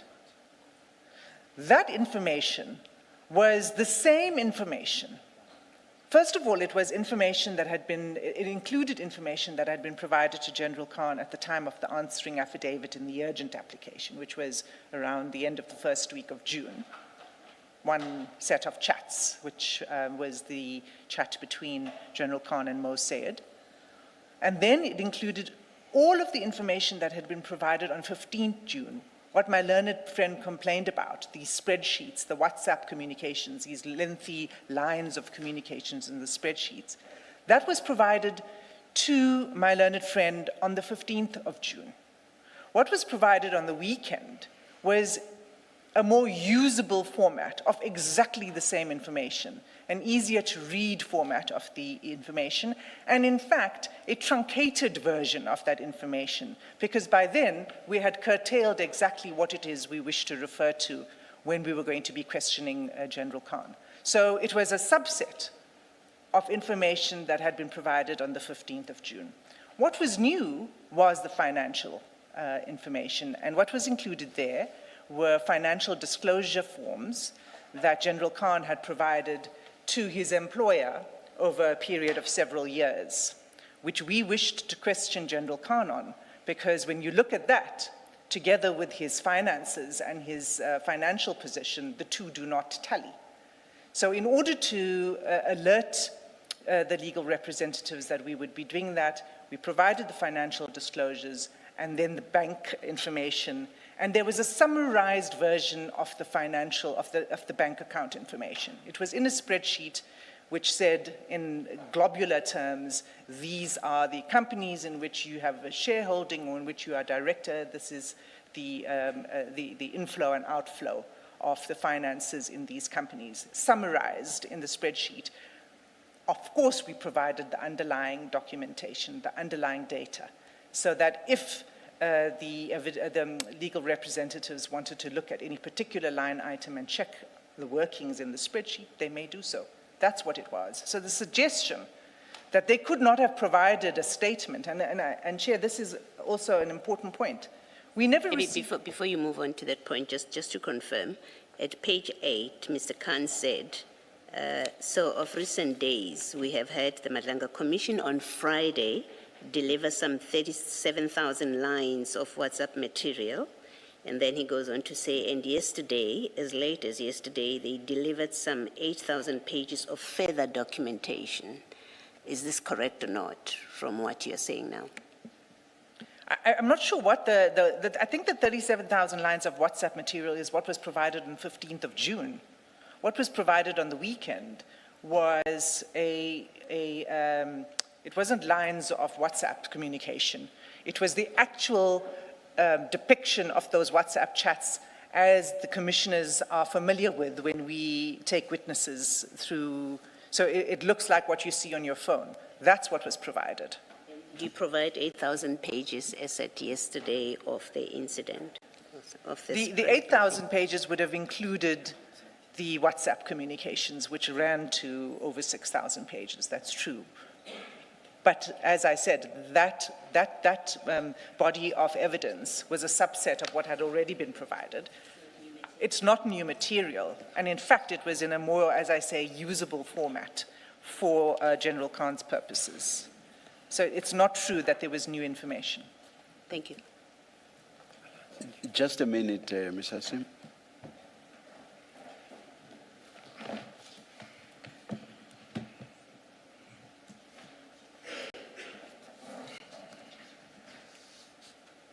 Yes, Ms. Hassim.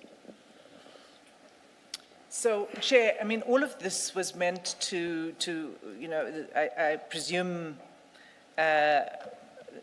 no, there's one more point in the media briefing that's important.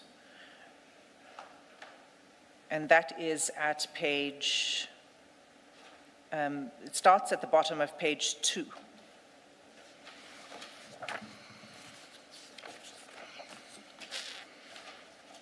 And it's around line 22. And this is where my learned friend says the following. He has been, and that's General Khan, actively participating and preparing himself to testify and fully cooperate with the Madlanga Commission. And he intended this Wednesday to fully lay bare involvement of senior members of the South African police services in certain offences and criminality, as well as speaking to criminal syndicates and what appears to be interference designed to destabilize certain portions of our community. Now, Chair, we never received a statement that addresses any of these issues. Those issues, I presume, would have not been dependent on the information that we provided General Khan. This is what he says he intended to lay bare, and that statement could have been provided to the Commission at any time. In fact, it could have been provided to the Commission before a Regulation 10.6 notice was issued to General Khan. These particular topics, we have not ever received a statement from the Commission setting this out. So that was never in the Commission's possession at any time, let alone at the time that the in-camera application was made. Is it not possible that a point might be made that his submissions could not have been expected to be piecemeal, and that he would have wanted to make one submission addressing everything? I would want to hear that submission in full in order to respond to it, because even if that is so, there's no reason for why, and we can go through the 10.6 notice. I don't propose to do so. The information that was requested in the 10.6 notice was information that General Khan could have answered. It wasn't dependent on information, further information from us. So why I'm pointing out this paragraph is because it seems to suggest that it is this kind of information that General Khan was going to reveal to the Commission that put him at risk. But we never received a statement that sets out what I've just read out from this statement, Chair. So, Chair, those are the submissions I wished to make from the perspective of the evidence leaders on the media statement, because we took objection to the content of the statement. But also, Ms. Hassim, if he didn't file this, as I recall, the 10.6 notice fixes a date by which a statement must be submitted. Correct. So that would have been the case here. And if he didn't file by that day, you couldn't claim that he was cooperating with the Commission. In fact, he had not complied. Yes. And we then granted an extension. Yes. And then he did not comply. In fact, the last communication on when the statement was going to be delivered was along the lines of, we can't comply with your deadline. We will file it when we are ready, and it will be sometime. It will be before the 1st of July. And in fact, it never came. Thank you. Ms. Hassim, oh, by the way.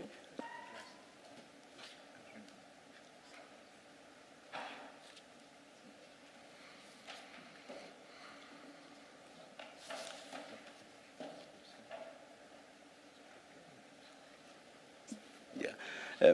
Ms. Hassim, I'm quite mindful of the fact that the application for an in-camera hearing has been withdrawn. But on the issue of how we are going to proceed, is it fine if we just await the outcome of the engagements in terms of paragraph 23.4 of the answering affidavit? Or let me just ask the broad question, how are we going to,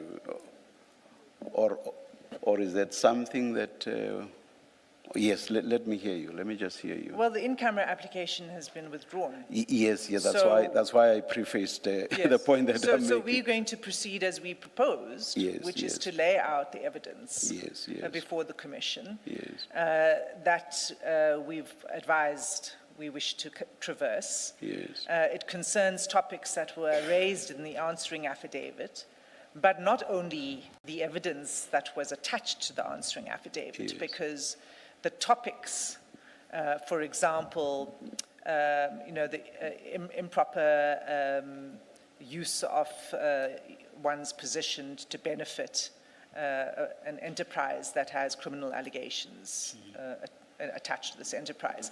There's a range of evidence that's relevant to that topic. So the evidence would be what we deem to be material that can't ever be subject to some form of confidentiality because it concerns tenders and the like.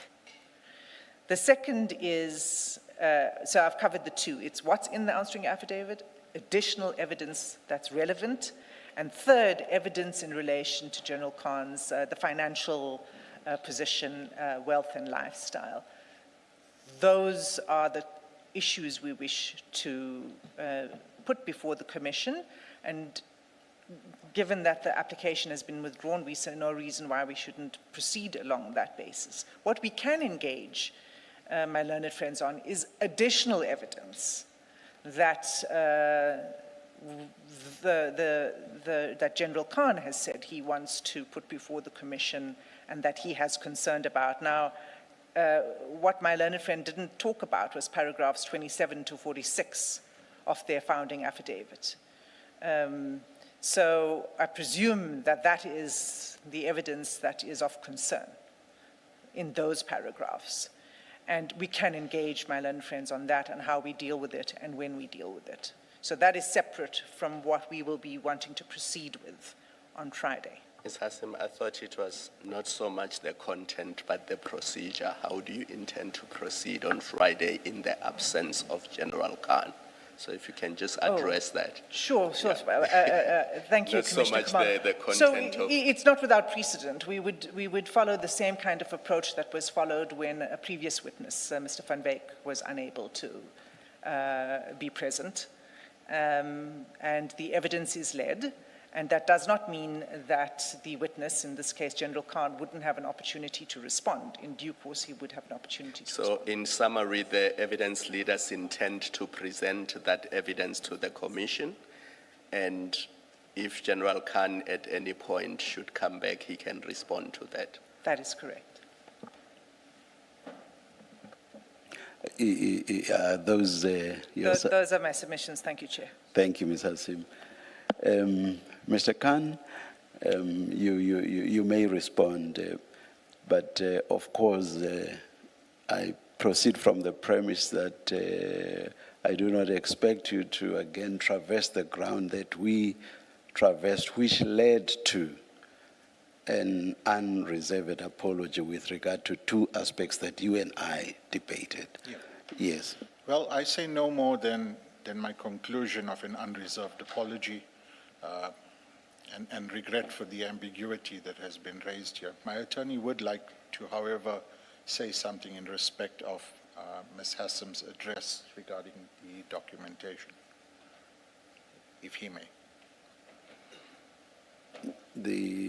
As you know, the practice where there's a leader, either the attorney or the junior will whisper to the leader, and then the leader will present. Yes, I'm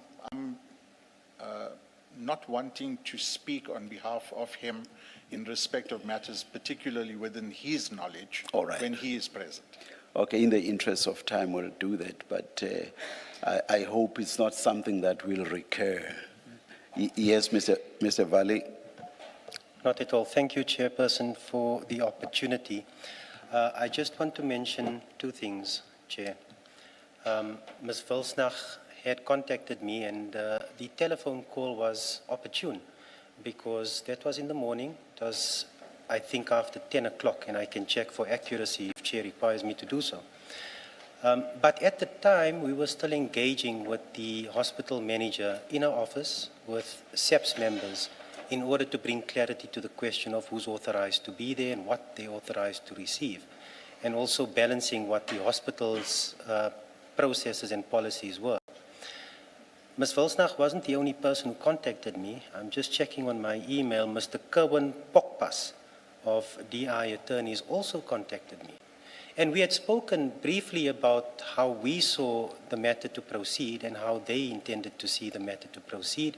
And there was a suggestion that we convene a meeting with the evidence leaders who I understood was not available for the duration of that day. So it's not as if we simply sat back on our haunches and did nothing. we had engaged with Mr. Pokpas telephonically.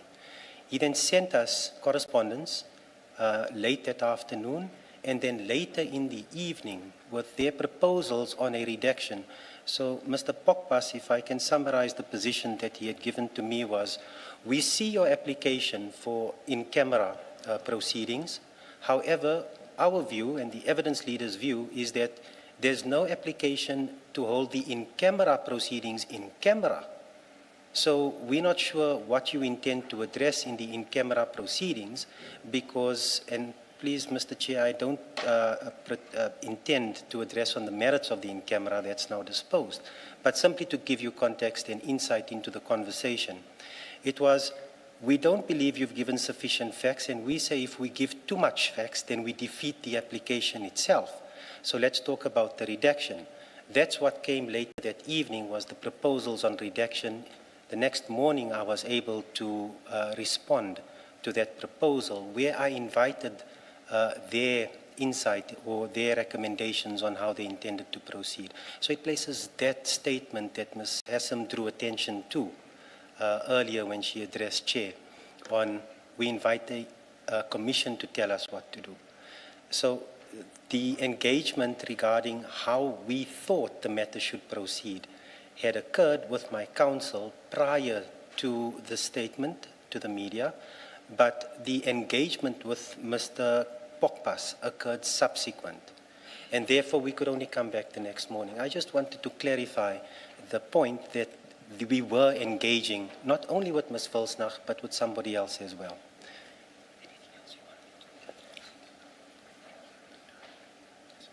And then the second point, Mr. Chair, is that there were 3 disclosures, in fact. The initial disclosure, which occurred on the 15th of last month, involved the provision of Excel spreadsheets together with media files. Now, it's very difficult for us to determine the exact number of media files, but we estimated it to be between the order of 1,500 and 2,000 individual images or videos. So one can't really give an accurate picture there. We were left with an Excel spreadsheet, in fact 2 Excel spreadsheets, which in total came to 370,000 odd individual line items. When we say individual line items, we mean each individual message with what appears to be metadata, timestamps, the content, the sender identification, and the receiver identification. That's 370,000 of those line items, which we now have to go through and try to make sense of. So, in as much as Ms. Hassam says that they tried to put it in a better format, I agree. But that came a few days later, and I believe it was on the Thursday evening before the weekend's incident. That Thursday evening, we received a USB stick and a link to a Dropbox folder. And that had a number of the WhatsApp chats, which later then carried over to the final disclosed bundle. But not only that, it contained file metadata and a host of other documents which appeared to be forensic documents giving an indication of accuracy or authenticity, which we couldn't really go into. We were interested in the chats. That came to a number of pages, which we didn't calculate at the time. We were simply trying to put it into a better format. Before we could complete that, Chair, that's when the 3rd disclosure came, which was on Saturday afternoon, and a second email on Saturday evening, this past weekend. And we tallied up the pages. That was 11,373 pages had we printed those documents as they stood in 3 files. File 1 was what Ms. Hassam describes, and I accept what she describes, a more streamlined version of the WhatsApp chats. And our estimation was that was about 6,000 to 6,500 pages of WhatsApp chats. What was new was the affidavits that form part of file 2 together with transcripts, which we hadn't seen as part of a disclosure, together with some other information, and the financial information, which, and I accept that there was a summary or what appeared to be a summary in Excel format and the source documents as well. All of that came to what we predict or what we estimate to be about 5,000 additional pages. Now, it's not that we can simply take it at face value, because the Excel spreadsheets were the source documents on which the summaries were based. And when we consulted General Khan, our client, on Sunday, he said the figures can't be right, so we needed to interrogate them. So it's not as if this was information that we should readily have at our fingertips. We needed to firstly read it, understand it, engage with our client, be directed to the right person to give us definitive answers, and all of that takes time. So just to place it in that context here, I think you would then perceive the difficulties that we were trying to describe from that position. And in relation to the media statement regarding the information of what General Khan intended to address to this commission today, what my learned friend Mr. Khan had said in his affidavit regarding the headings, there's information regarding these rubrics that we had given, perhaps not in the detail that the evidence leaders expected or required of us, but it certainly was mentioned. And I don't want to mention it here because then I'm going to defeat the very purpose of that application. It was mentioned. It doesn't come out of nowhere, and that's the point that I tried to make to Chair. I'll leave my submissions there unless Chair has any further questions for me. No, it's not to you, Mr. Valley. I'm just wanting to confirm whether I had understood Mr. Khan earlier on the last submissions of Ms. Hassim, and specifically how she proposes to proceed on Friday. I thought you had earlier said you would want to address that on Friday morning. Did I mishear? And if I heard you properly, is that still your position? Just so that there's no confusion about where we land. We are uncertain at this time because we intend engaging on a number of issues.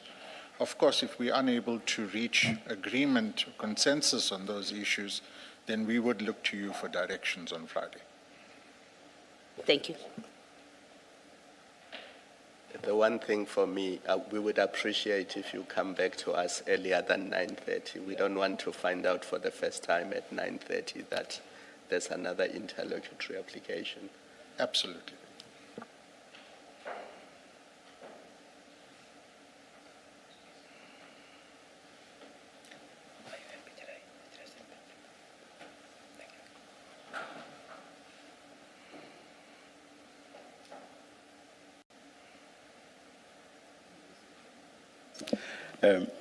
Ms. Hassim, it looks like we are done, or is there anything else you think needs to be raised? I'm not affording you an opportunity to respond. I don't need to respond to that. Yes. Chair, there was just one thing which I think my learned friend said was an offer to provide the J88 form in response to our letter of the 29th. Yes, there was that. So yes. if that could be made available. And then Yes. May we leave it to the attorneys to interact on that, and I'm sure it will definitely be availed. Mr. Khan having made the point earlier today. Yeah. Yes, Chair. Thanks. Yes. So that's the only point, really. And then we can adjourn. There is another hearing in camera to take place. Yes. A ruling was made yesterday that we would hear the evidence of witness L in camera, so we'll basically adjourn for the day, and we will resume at 9:30 tomorrow morning in open session. Let's adjourn. Thank you, Chair.